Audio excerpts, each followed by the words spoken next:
What if PBS Kids programming disappears, not gradually, but suddenly, because federal funding has been completely cut? That's not just a distant possibility anymore. Right now, families across the United States are waking up to a reality where educational shows that shape generations may no longer be available for free. The U.S. government recently pulled approximately $1.1 billion in funding from the Corporation for Public Broadcasting, CPB, the nonprofit organization responsible for supporting PBS, NPR, and thousands of local public stations. This decision isn't just political. It has massive implications for every household that depends on PBS Kids for free, trusted, and high-quality educational content for their children. The cuts began with an executive order that instructed federal agencies to eliminate CPB funding. That was followed by a rescissions bill passed by both houses of Congress, sealing the decision to remove CPB support for 2026 and 2027. As of now, CPB has begun winding down its operations, with major layoffs scheduled and full shutdown anticipated by early 2026. Without CPB's financial backing, more than 1,500 local stations are in jeopardy, many of which rely heavily on those funds to continue offering PBS Kids programming to their communities. In places like Kansas City and Indianapolis, some stations are already reporting budget shortfalls and scrambling to stay afloat. PBS Kids isn't just cartoons. It's foundational programming developed with input from child development experts, funded by ready-to-learn grants that were also abruptly terminated this year. These grants enabled shows like Molly of Denali, Lila and the Loop, and Work It Out Wombats, which target children ages 2 to 8 with curriculum-based educational themes. With these grants gone, we're not just losing entertainment. We're losing resources that help young kids build literacy, critical thinking, and emotional skills.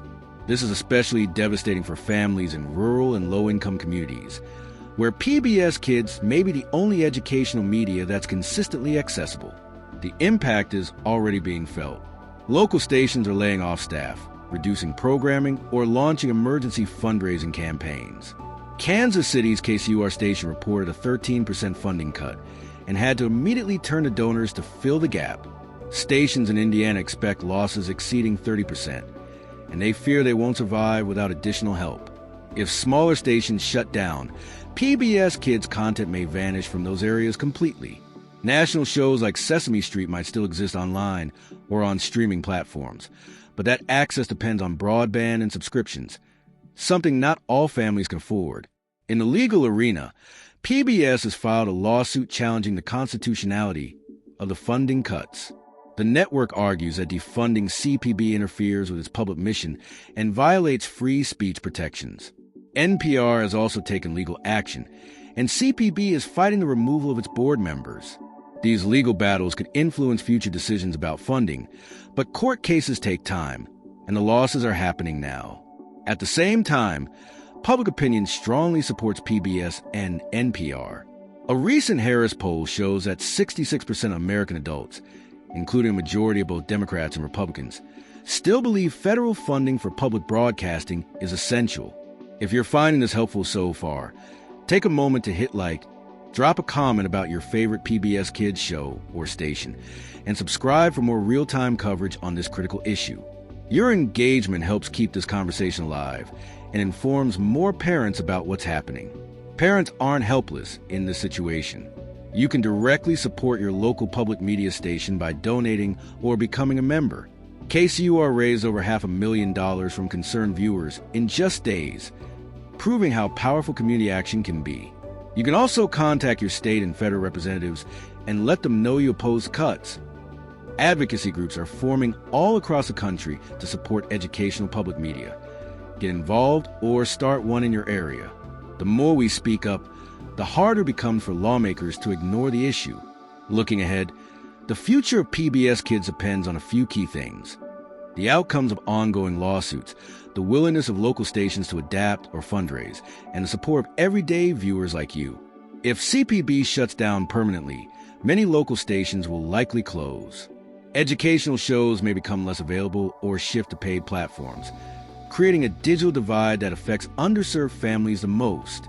We might also see a weakening of the local journalism and community engagement that public media provides, especially in regions already lacking trusted news sources.